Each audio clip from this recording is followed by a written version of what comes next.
ধৰিবলৈ পাওঁ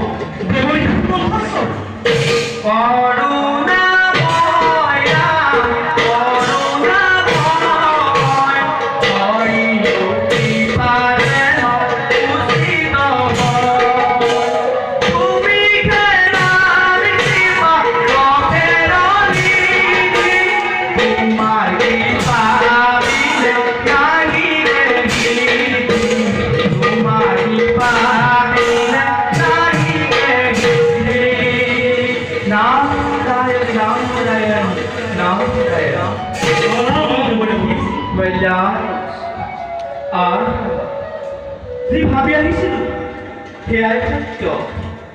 দেৱগণ উল্লাসিত বিজয় উৎসৱত দেৱগণ আত্মহাৰা আদি অপেক্ষা নৃত্য।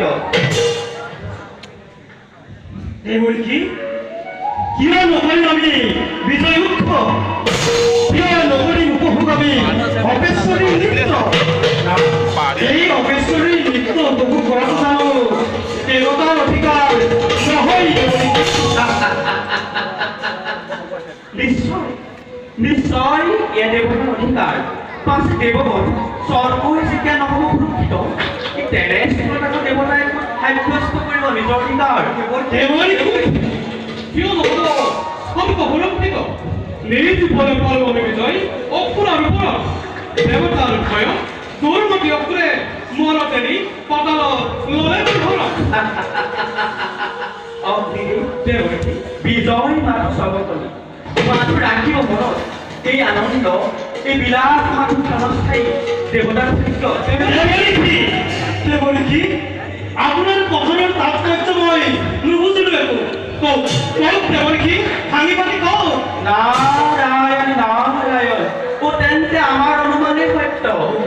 ক'ত বুজিব কিয় বুজিব অসতৰ্ক দেৱগণ অদূৰদৰ্শী দেৱগণ দেৱগণ মধ্যত এইবাৰ অসম আৰু ৰাজ্যক কৈছে পানীছে নতুন আঁচনি পুনৰ স্বৰ্গ আক্ৰমণ দেৱৰী কি পুনৰ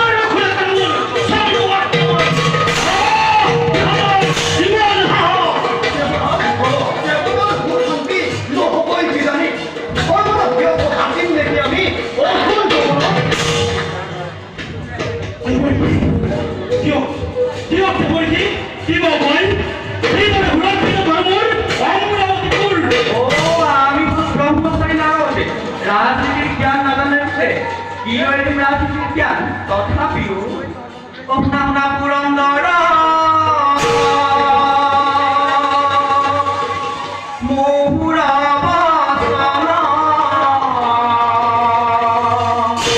হস্তে হস্তে সুভদ্ৰিত